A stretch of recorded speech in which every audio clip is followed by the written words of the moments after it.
The summer heat of Austin, Texas, in 1889 hung heavy in the air, an oppressive blanket that smothered all beneath it. The cemetery on the eastern edge of town stood silent, its rows of headstones baking under the relentless sun. Emily Prescott, aged 10, sat cross-legged before a weathered family grave, her younger brother Thomas fidgeting beside her. Their Sunday clothes were crisp and uncomfortable, though Thomas had already managed to soil his knee with cemetery dirt. "Sit still," Emily whispered, nudging her brother with a bony elbow. "Mother says we must pay our respects."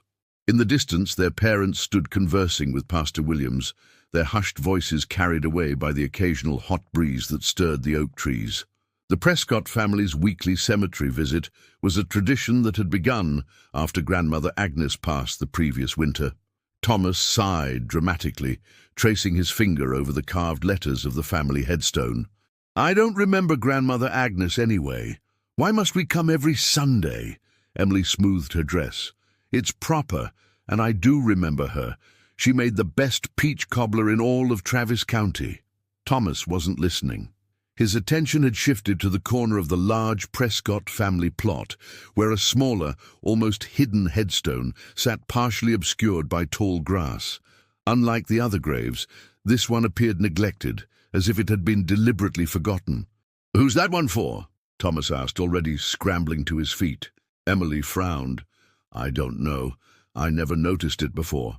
The children approached the small headstone, and Thomas began clearing away the overgrown grass with his hands. The stone was simple, much plainer than the ornate markers that designated their other relatives. As the grass fell away, a name slowly emerged, etched in faded letters. Solomon Prescott. Emily's brow furrowed. "Solomon? I don't recall Father ever mentioning a Solomon. What year did he die?" Thomas asked, leaning forward to better see the dates. 1864, Emily read. "That was during the war, and look, he was only 8 years old." A chill ran through both children, despite the summer heat. An 8-year-old relative they'd never heard of, buried in their family plot. "We should ask Father," Thomas suggested, but Emily caught his arm. "Wait," she said. "Look at how hidden this grave is. Perhaps we're not supposed to know about him." Thomas's eyes widened with the thrill of discovered secrets. "A family mystery!" As the children studied the grave, a shadow fell across them. They turned to find Mr. Jenkins, the elderly caretaker of the cemetery, standing behind them with his perpetual frown deepening the lines of his weathered face. "You children shouldn't be disturbing that grave," he said, his voice like dry leaves rustling. "Some things are best left forgotten." Emily stood straighter, summoning her most grown-up voice. "He's our family, sir, Solomon Prescott. Why would we forget him?" Mr. Jenkins' eyes narrowed, flicking toward the distant figure of their father. "Ask your parents if you must, though they may not thank you for it. Some family histories are kept buried for good reason." With that cryptic statement, he shuffled away, his uneven gait carrying him back toward the caretaker's cottage at the edge of the grounds. Thomas tugged at Emily's sleeve. "Now we have to find out." "Yes," Emily agreed, her curiosity thoroughly piqued, "but carefully. If it's a secret, we'll need to be clever about it." That evening, the Prescott household prepared for dinner in their comfortable home on Lavaca Street. The house was one of the finer ones in Austin, reflecting Mr. Prescott's success as a banker. As Eleanor Prescott arranged flowers at the dining table, Emily approached with calculated casualness. "Mother, I was wondering if you could tell me about all our family members buried in the cemetery."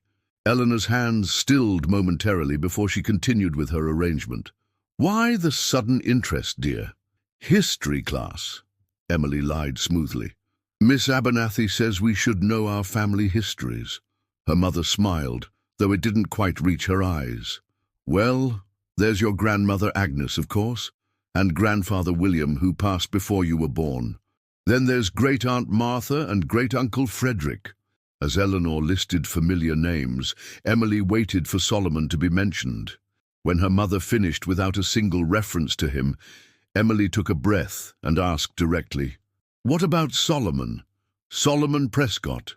The crystal vase Eleanor was holding slipped from her fingers, shattering on the hardwood floor. Water and flowers spread across the polished surface as Eleanor stood frozen, her face suddenly pale. "Where did you hear that name?" she whispered. Before Emily could answer, her father entered the room, drawn by the sound of breaking glass. "What happened here?" James Prescott asked, his tall frame filling the doorway. Eleanor quickly composed herself. "Just my clumsiness, dear. Emily, please fetch a towel." Later that night, after Thomas had fallen asleep in their shared bedroom, Emily lay awake listening to the muffled sounds of her parents' heated discussion downstairs. She couldn't make out the words, but the urgent tone told her that Solomon's name had caused more disturbance than she'd anticipated. The next morning, Emily woke early and slipped down to her father's study. The room was forbidden to the children without permission, but she knew he kept family documents in the large oak desk. As the early morning light filtered through the curtains, Emily carefully opened drawers until she found a leather-bound family Bible. The Bible contained pages for recording births, marriages, and deaths. Emily's finger traced down the list of births, finding her own name, Thomas's, and then, several generations back, she found it. Solomon Prescott, born May 12, 1856. But when she turned to the page of deaths, something strange caught her eye. Solomon's death entry had been crossed out with thick black ink, and beside it, in different handwriting, were the words, "Never speak this name." Emily's heart raced. What could a child have done that was so terrible his very name needed to be erased? As she carefully returned the Bible to its place, she heard floorboards creak behind her. Turning with a start, she found Thomas at the study door, his sleep-tousled hair standing on end. "Did you find anything?" he whispered. Emily nodded, guiding him out of the study and back toward the stairs. "Something happened to Solomon. Something no one wants to remember." Thomas's eyes gleamed with excitement. "We should go back to the cemetery and look for clues." "We can't just ask to go," Emily reasoned. "Not after how Mother reacted." Thomas grinned. "Then we'll have to sneak out."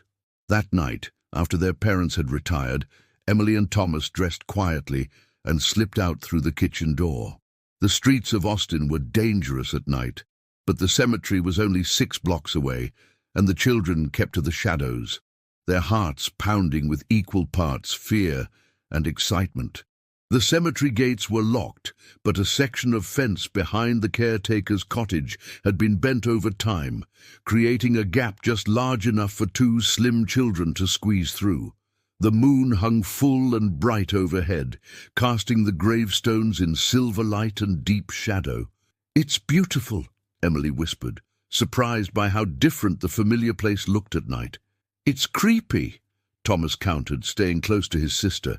They made their way to the family plot, the path now familiar even in darkness.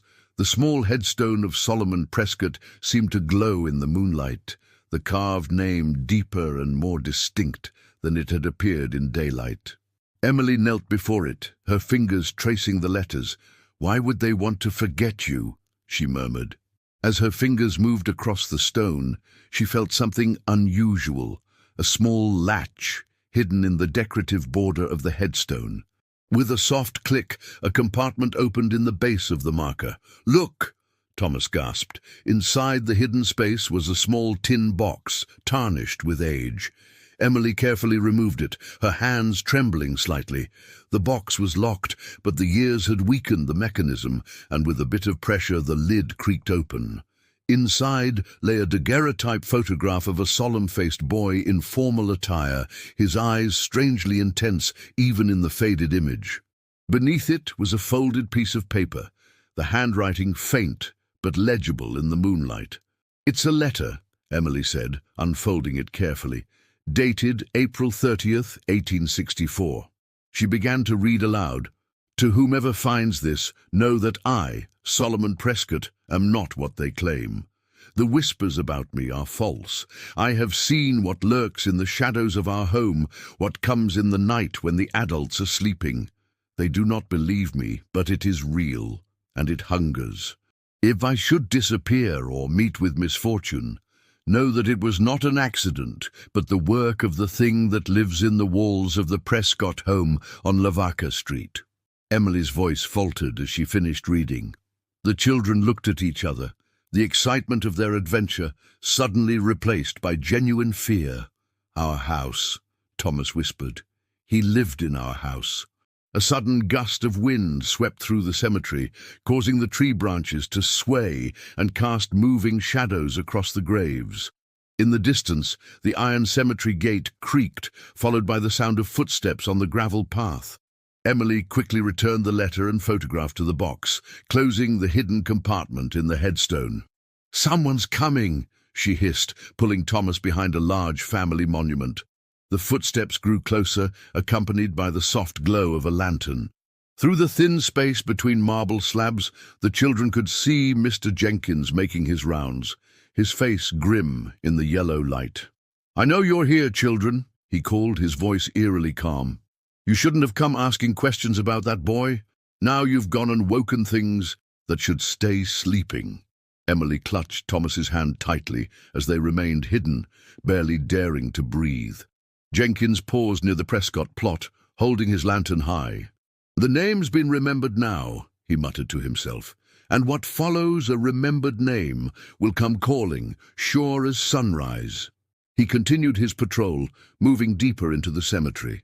When his light had faded into the distance, Emily tugged Thomas's hand. "We need to go home," she whispered. "Now."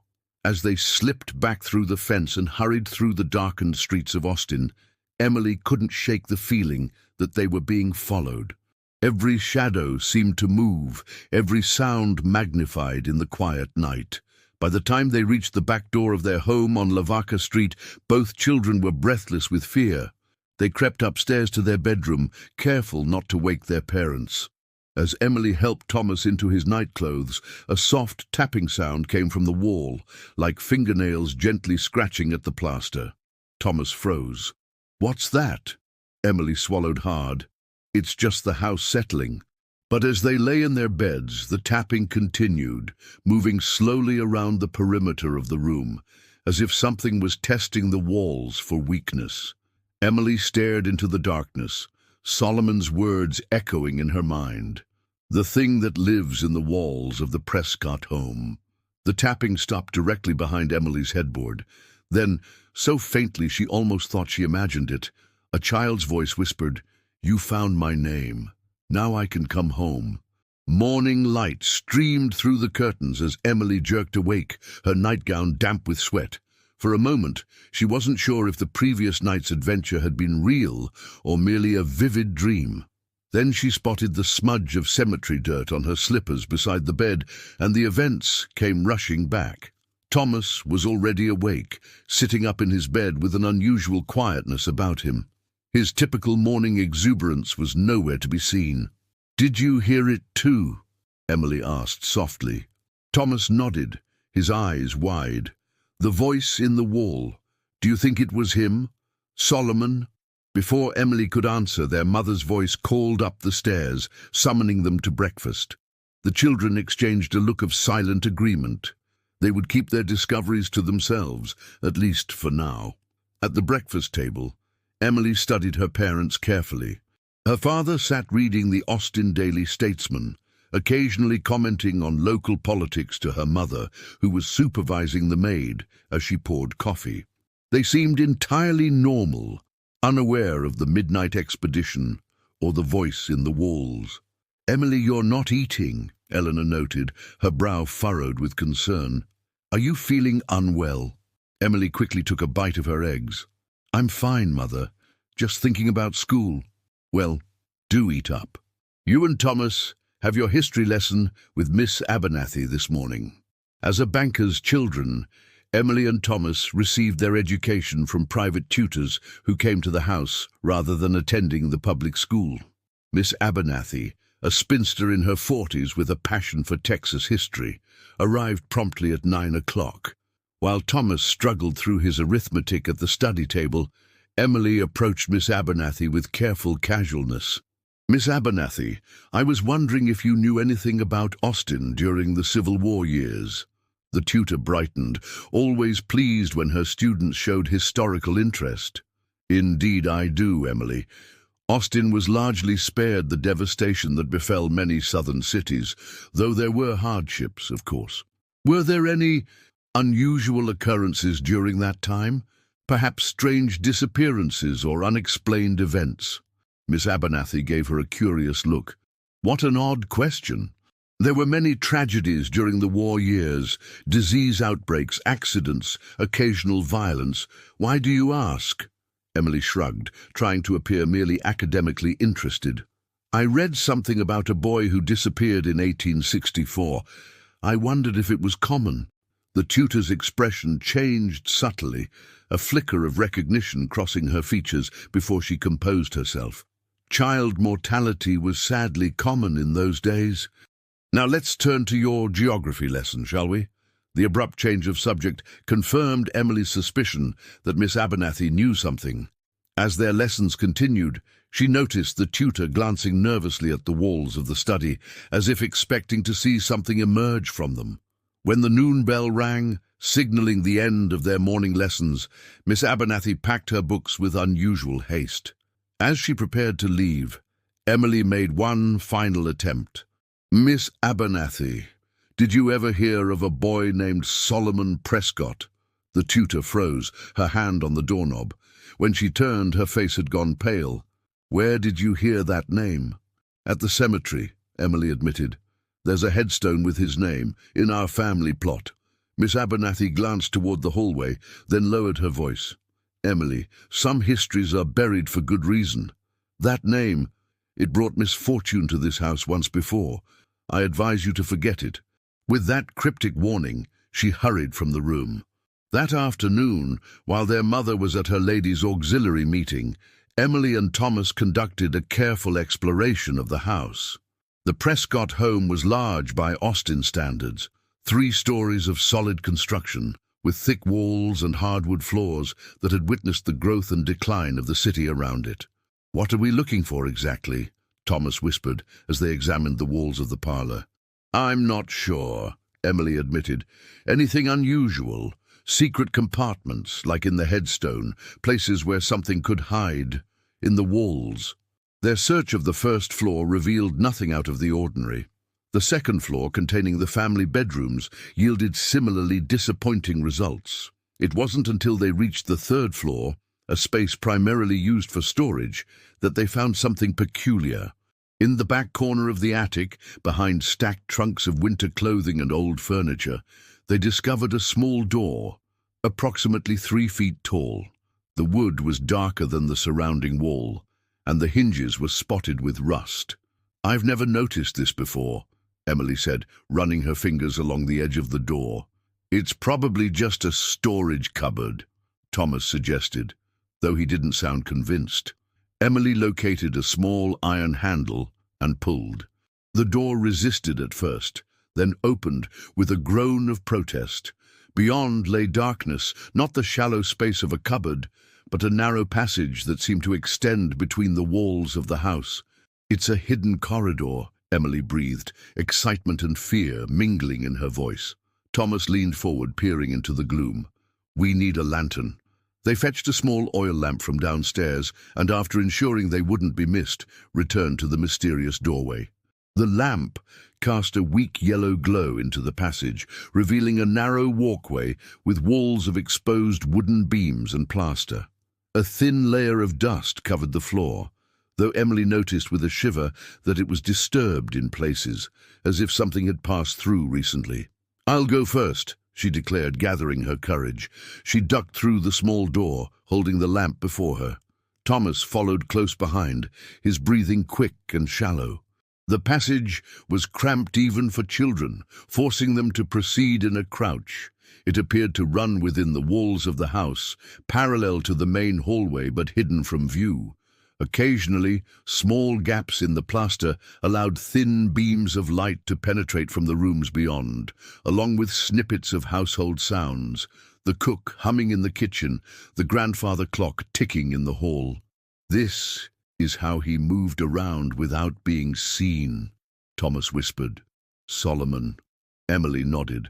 a chill running down her spine despite the stifling heat of the enclosed space. But why would he need to hide like this? They followed the passage as it wound through the house, eventually discovering that it connected all 3 floors through narrow, ladder-like stairs built into the walls.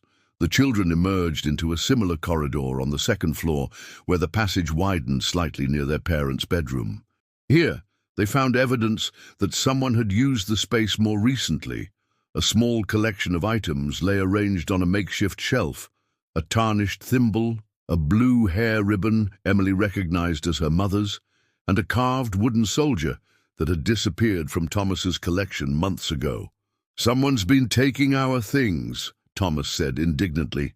As they examined the small collection of stolen objects, a sound from below froze them in place, the front door opening, followed by their mother's voice, calling for them.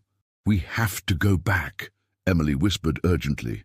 They hurried through the passage, returning to the attic access, and slipping out just as Eleanor's footsteps sounded on the stairs. They managed to close the small door and rush downstairs, arriving breathlessly in the foyer as their mother was removing her gloves. "There you are," Eleanor said with a smile. "What have you two been up to? You look flushed." "Just playing hide and seek," Emily lied, avoiding her brother's eyes. That night, after dinner, their father retired to his study while Eleanor sat in the parlor, mending one of Thomas's shirts. Emily approached her mother, having decided on a more direct strategy. "Mother," she began carefully, "I've been thinking about our family history." Eleanor looked up from her needlework, her expression guarded. "Oh? Yes. I noticed that some of the older graves in our family plot don't seem to be tended to as well as the others." Her mother's hand stilled. "Which graves do you mean specifically?" Emily took a deep breath. "There's one for a boy named Solomon. I was wondering who he was." The color drained from Eleanor's face. She set aside her mending and glanced toward the parlor door before leaning closer to Emily. "Where did you see this grave?" she asked, her voice barely above a whisper. "In the corner of our plot. It's small and almost hidden by grass." Eleanor closed her eyes briefly. "I had hoped, but of course, these things can never truly be buried." She looked directly at Emily, her expression grave. "Listen to me carefully. That name is not to be spoken in this house. Ever. Do you understand?" "But why?" Emily persisted. "What happened to him?" "Emily Prescott, this is not a matter for children. Now promise me you'll forget about this and never mention it again, especially not to your father." Before Emily could respond, a sharp crash came from the kitchen, followed by the sound of breaking glass. Eleanor rose quickly. "Stay here," she instructed, hurrying toward the disturbance. As soon as she was gone, Thomas emerged from his hiding place behind the parlor curtains, where he had been eavesdropping. "She knows something," he whispered excitedly, "and she's scared." Emily nodded slowly. But what could be so terrible about a child who died over 20 years ago? A soft tapping sound interrupted their speculation, the same rhythmic pattern they had heard in their bedroom wall the previous night. This time it came from behind the parlor wainscoting, moving slowly around the room as if following the children. Thomas grabbed Emily's hand. "It's him again." The tapping stopped at the parlor doorway. Then, faintly but distinctly, came a child's voice. "They lied about me. They said I was bad, but I wasn't bad. They were." Emily found her voice, though it trembled slightly. "Solomon, is that you?" A long pause followed, then, "You know my name. No one says my name anymore." "What happened to you?" Thomas asked, his earlier fear giving way to curiosity. The voice seemed to come closer, as if the unseen speaker had pressed himself against the thin barrier of the wall. "They put me in the dark, said I told lies, said I was wicked, but I saw what they did." "Who?" Emily pressed. "What did they do?" Before the voice could answer, footsteps approached, their mother returning from the kitchen. The tapping sound retreated rapidly, fading into the deeper recesses of the house. Eleanor entered the parlor, looking harried. "Just a broken dish," she explained. "Nothing to worry about." That night, Emily lay awake long after Thomas had fallen asleep.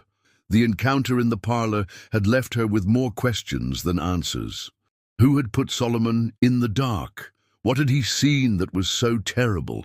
And most troubling of all, what did he mean when he said, "They were bad"? As moonlight filtered through the curtains, casting long shadows across the bedroom floor, Emily became aware of a subtle change in the atmosphere of the room. The air seemed heavier, the shadows deeper. Though the summer night was warm, a chill crept across her skin. Then came the now familiar tapping, this time from the ceiling directly above her bed. Emily sat up, her heart pounding. "Solomon," she whispered. The tapping stopped. A floorboard creaked, though no one was walking. From the corner of the room where shadows gathered thickest came a soft reply, "I've been waiting for someone to find me." Emily strained her eyes, trying to see into the darkness. For a moment, she thought she glimpsed a pale face, a boy about Thomas's age with solemn eyes and formal clothing from another era. Then the image was gone, leaving only the heavy shadows. "What do you want?" Emily asked, her voice surprisingly steady. "Justice," came the whispered reply. "They buried the truth with me, but now you've spoken my name, and I can make them remember." "Who are they?" Emily persisted. The temperature in the room seemed to drop further. When Solomon spoke again, his voice had changed, harder, filled with a cold anger that made Emily shrink back against her pillows. "The ones who still live in this house, the ones who pretend they never knew me. Your father, Emily, your father knows what happened." With those words, the presence withdrew, the shadows receding to their normal patterns, the chill in the air gradually dissipating. Across the room, Thomas slept on, unaware of the exchange. Emily lay back, her mind racing. Solomon seemed to be suggesting that her father, who would have been a young man in 1864, had something to do with his death. The implication was too terrible to contemplate, yet it would explain the family's determination to erase Solomon from their history. As dawn approached, Emily made a decision. She needed to know the truth, no matter how painful it might be. And to find it, she would need to return to where this mystery began, the cemetery and Solomon's hidden grave. The next day passed with excruciating slowness. Emily went through her lessons mechanically, her mind occupied with plans for another nocturnal expedition. That evening, as the household prepared for bed, she whispered her intentions to Thomas. "We're going back to the cemetery tonight. I need to see what else is hidden in that grave." Thomas's eyes widened. "But what about Solomon? What if he follows us?" "I think he already is following us," Emily replied grimly. "And I think he wants us to discover something." As midnight approached, the children once again slipped out of the house and made their way through the darkened streets of Austin. The cemetery seemed different this time, more watchful, the shadows between the graves deeper and more menacing. As they approached the Prescott family plot, Emily felt a growing sense of dread, as if they were being drawn into something beyond their understanding. Solomon's headstone gleamed pale in the moonlight. Emily knelt before it, her fingers finding the hidden latch with surprising ease. The compartment opened, revealing the tin box they had discovered on their previous visit. But as Emily reached for it, a voice spoke from behind them, a man's voice, familiar yet altered by anger and fear. "Step away from that grave." The children turned to find their father standing just beyond the family plot, a lantern in one hand and a revolver in the other. James Prescott's face was a rigid mask, his eyes reflecting the flame of the lantern he carried. The gun in his hand trembled slightly, but his voice was steel when he spoke again. "I said step away from the grave, now." Emily rose slowly, positioning herself slightly in front of Thomas. "Father, what are you doing here?" "I should ask you the same question," he replied coldly, "though I think I know the answer. You've been meddling in things you don't understand, Emily. Dangerous things." "We just wanted to know about Solomon," Thomas piped up, his voice small but defiant. At the mention of the name, James flinched visibly. That name is not to be spoken, not by anyone in this family, do you understand? Emily stood her ground. Why? What happened to him? And why do you have a gun, father? James glanced nervously at the shadows between the graves, as if expecting someone or something to emerge from them. We're leaving, now, and we will never speak of this again. He gestured with the revolver for the children to precede him out of the cemetery. As they passed the caretaker's cottage, the door opened and Mr. Jenkins stepped out, his weathered face grim in the lantern light. "It's too late, Prescott," the old man said quietly. "The name's been remembered. You can't bury it again." James leveled the gun at Jenkins. "Stay out of this, old man. You've said too much already." "The children deserve to know," Jenkins insisted. "Especially now that he's awake." "There's nothing to know," James hissed. "It was an accident, a tragic accident, nothing more." Jenkins's laugh was dry and humorless. "Is that what you tell yourself at night? Is that why you jump at every shadow, why you drink yourself to sleep? Because it was an accident?" Emily watched this exchange with growing confusion and alarm. Her father, the composed, respected banker, seemed transformed into someone she barely recognized, his face contorted with fear and rage. "Father," she said carefully, "what is Mr. Jenkins talking about? What accident?" For a moment James's resolve seemed to waver. He lowered the gun slightly, his shoulders slumping. "Emily, Thomas, there are some burdens children should not have to bear, some truths too heavy for young hearts." "But we already know about Solomon," Emily pressed. "We've heard his voice in the walls of our house. He says you lied about him, that he wasn't bad, but you were." James's face drained of color. "You've heard in the walls." Mr. Jenkins stepped closer, his voice dropping to a near whisper. "It's happening again, isn't it? Just like before. The tapping, the whispers, things moving when no one's looking." A sudden gust of wind swept through the cemetery, causing the lantern flame to flicker wildly. In that moment of near darkness, Emily thought she saw a small figure standing among the graves, a boy in old-fashioned clothes, watching them with solemn eyes. "He's here," Thomas whispered, clutching Emily's hand. James whirled around, the gun waving erratically as he searched the shadows. "There's nothing there," he insisted, though his voice betrayed his uncertainty. "Nothing but wind and darkness." "Tell them, Prescott," Jenkins urged. "Tell them before he shows them in his own way." A long silence followed, broken only by the distant call of a night bird. Finally, James Prescott took a deep, shuddering breath. "Very well," he said, his voice hollow with defeat. "If you must know, I'll tell you. But not here, not with him watching." They returned to the house in silence, James constantly glancing over his shoulder as if expecting pursuit. Once inside, he locked the doors with unusual care, then led the children into his study, a room they were rarely allowed to enter. The study was warm and close, smelling of leather-bound books and the brandy their father favored in the evenings. James poured himself a generous glass, drank it in one swallow, then poured another before sitting heavily in his armchair. "Solomon Prescott," he began, the name clearly difficult for him to pronounce, "was my cousin. His father, my Uncle William, died early in the war, leaving Solomon in the care of my parents. He came to live with us in this house in the spring of 1863. James paused, swirling the amber liquid in his glass. "I was 17 then, preparing to join the Confederate forces despite my father's objections. Solomon was different, quiet, watchful.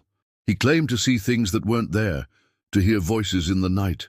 Like we do now," Emily murmured. James nodded grimly. "At first my parents indulged him, believing his fancies were born of grief for his father. But as time passed, his stories became more disturbing. He spoke of seeing my father meeting secretly with Union sympathizers, passing information that could harm the Confederate cause." "Was it true?" Thomas asked. James's laugh was bitter. "My father was many things, but he was no traitor. Solomon's accusations threatened not only my father's reputation, but potentially his life. In those days, suspected union collaborators were sometimes dealt with harshly. So, what happened? Emily pressed when her father fell silent. James finished his second glass of brandy, his hand slightly steadier now. My father decided the boy needed discipline, structure to curb his wild imagination.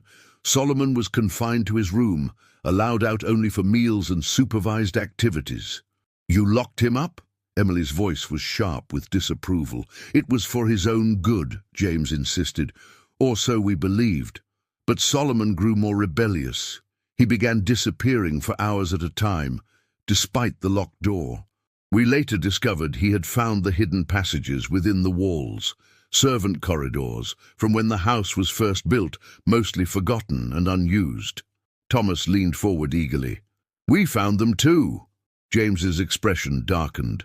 Yes, well, Solomon used them to spy on the household. He claimed to have seen terrible things. He threatened to tell others what he had witnessed.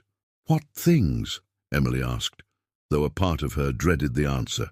James hesitated, looking suddenly much older than his years. My father was engaged in business dealings that were not entirely legal. The war had created opportunities for profit, especially for those willing to trade with both sides of the conflict. Solomon discovered documents, overheard conversations that implicated my father in smuggling operations. So grandfather was a traitor? Emily said flatly. No! James slammed his glass down. He was a businessman making the best of impossible circumstances, but Solomon couldn't understand that. He threatened to take what he knew to the authorities. And then he had his accident, Emily concluded, the pieces finally falling into place. James's face crumpled. It wasn't supposed to happen that way. My father only meant to frighten him, to impress upon him the seriousness of his threats. There was a struggle. Solomon fell. His head struck the corner of the fireplace hearth. The study fell silent as the children absorbed this revelation. Their grandfather, a man they had been taught to revere, had been responsible for the death of a child. You helped cover it up, Emily said, the words a statement rather than a question. James nodded, unable to meet his daughter's eyes. I helped my father carry Solomon's body to the cemetery that night. We buried him in the family plot, but placed only a simple marker. My father spread the story that Solomon had run away, perhaps heading north to find his mother's relatives. As the weeks passed and no word came, people assumed he had met with misfortune on the road. Not unusual for a child alone in wartime. But you knew, Thomas said accusingly. You knew all along. I was young, James said weakly. Afraid. By the time I realized the full weight of what we had done, it was too late to undo it. Emily thought of the small hidden grave, the name that had been systematically erased from family records. So you tried to forget him, to pretend he never existed. My father insisted on it. After he died, I continued the practice. I hoped that the past could stay buried. Outside, the wind had risen, rattling the windows of the study. From somewhere deep within the house came the now familiar tapping sound, moving rapidly through the walls as if circling the room where they sat. James rose abruptly, moving to the cabinet where he kept his revolver. His hands shook as he loaded it with trembling fingers. It's never stopped, he whispered, more to himself than to the children. All these years I've heard him, tapping, whispering. I thought it was just my guilt. Your mother said I was imagining things. The tapping grew louder, more insistent, seeming to come from all directions at once. A picture frame on the wall began to shake, then fell to the floor with a crash of breaking glass. He's angry, Thomas said, his voice small but certain. James nodded grimly. He has every right to be, but I can't let him harm you children. Whatever vengeance he seeks, it should fall on me alone. Emily stood up, facing her father directly. Solomon isn't trying to hurt us. He just wants the truth to be known. He wants justice. What justice can there be for the dead? James asked bitterly. Before Emily could answer, the study door swung open, revealing Eleanor in her nightgown, her face pale with fear. "James! What's happening? I heard voices, breaking glass." The tapping suddenly stopped. In the abrupt silence that followed, Emily noticed something strange. A faint glow emanating from beneath the large Persian rug that covered most of the study floor. "Look," she said, pointing. James followed her gaze, his expression changing from confusion to horror. "No, it can't be." He rushed forward, dragging the heavy rug aside to reveal the polished wooden floorboards beneath. There, barely visible but unmistakable, was a dark stain that had seeped deep into the grain of the wood, a stain that decades of scrubbing had failed to remove completely. "This isn't where it happened," James whispered, backing away. "He fell in the parlor, not here." Eleanor's hand flew to her mouth. "James, what have you done?" The glow intensified, and before their astonished eyes, the outline of a small body appeared on the floor.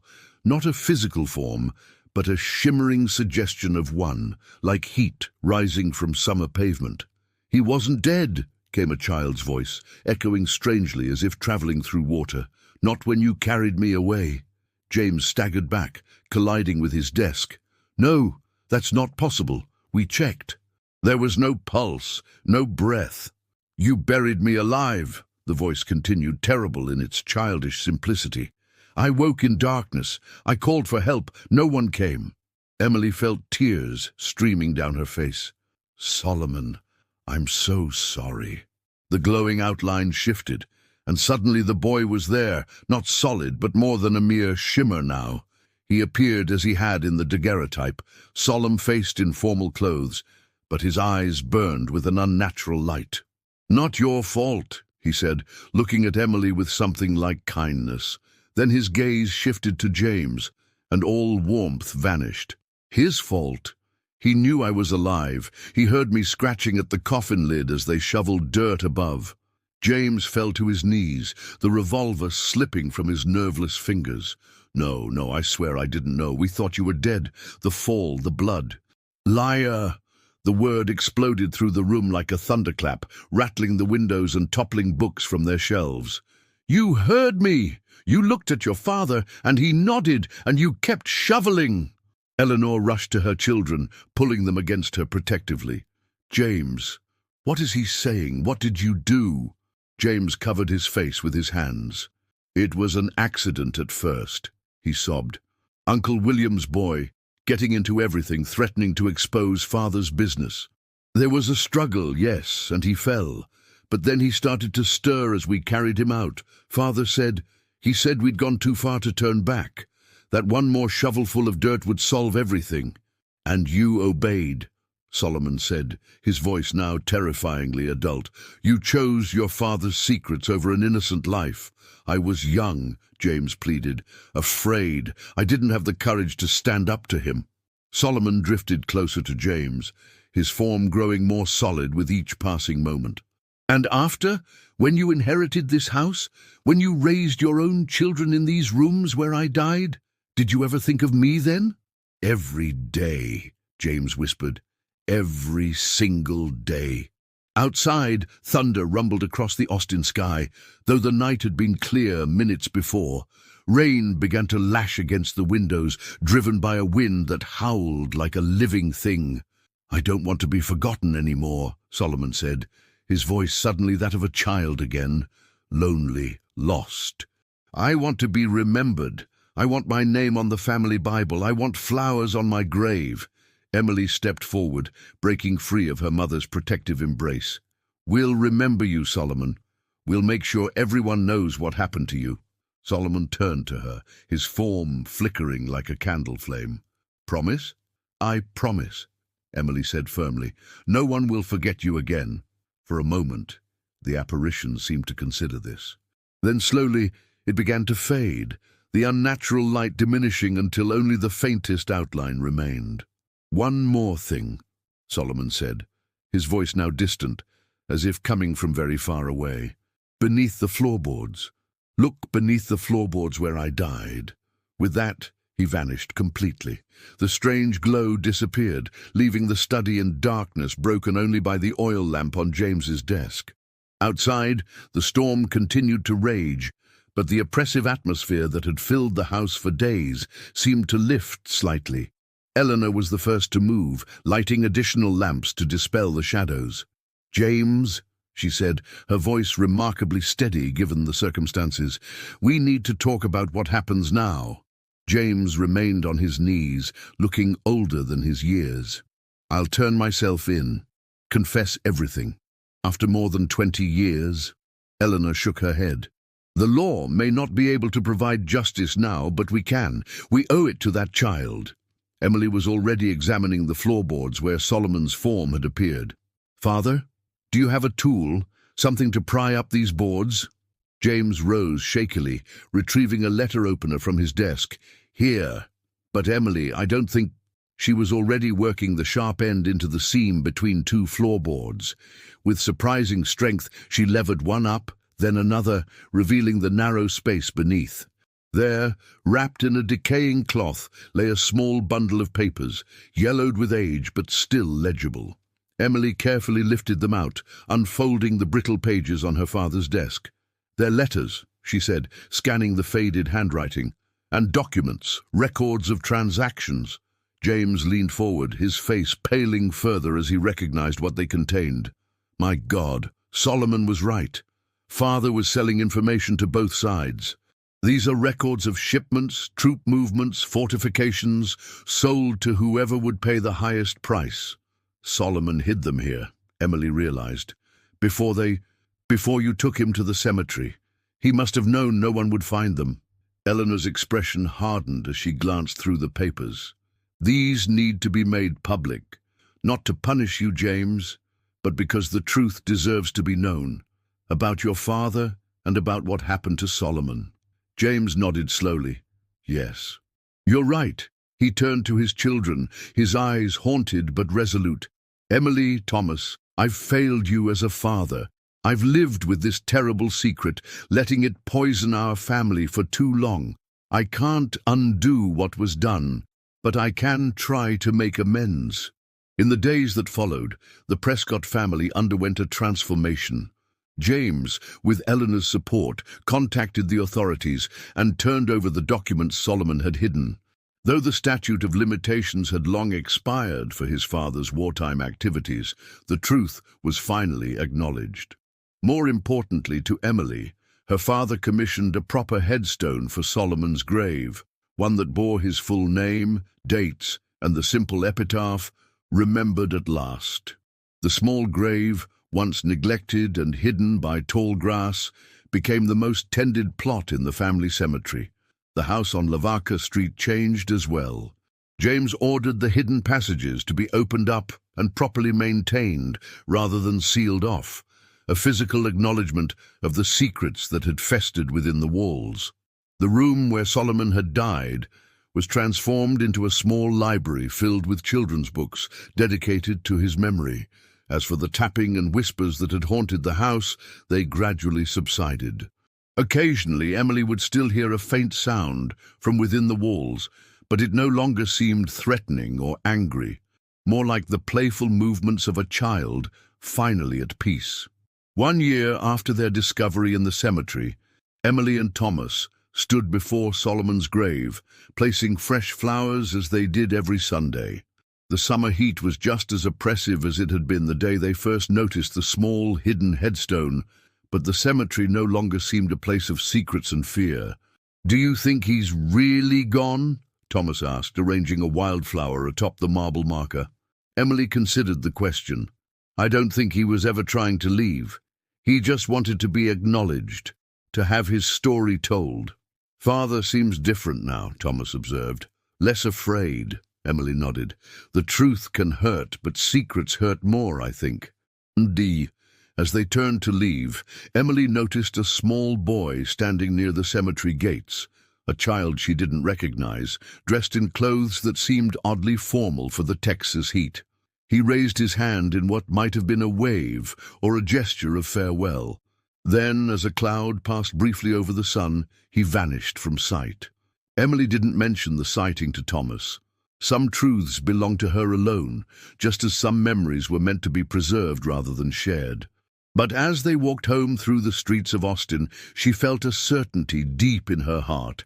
Solomon Prescott would never be forgotten again. In the years that followed, the story of Solomon Prescott became a part of Austin folklore. The boy who was erased from history but refused to be silenced. James Prescott, once a respected banker who kept his family's darkest secret, became known instead as the man who finally had the courage to face the truth. As for Emily, she grew up to become a writer, penning histories of Texas families that focused on the overlooked, the forgotten, the voices that had been deliberately silenced. Her first published work was a slim volume titled The Name on the Headstone, a story about a forgotten grave and the children who discovered it. And in the Prescott house on Lavaca Street, where shadows had once held terrible secrets, light finally prevailed. The walls that had witnessed tragedy became simply walls again, solid, sturdy, and no longer hiding anything from the family that lived within them. Children still sometimes claimed to hear tapping in the old house, especially on quiet summer nights when the heat hung heavy in the air. But it was no longer the desperate sound of someone trying to be heard, just the gentle reminder of a presence that had found peace at last, in a name remembered and a truth finally told.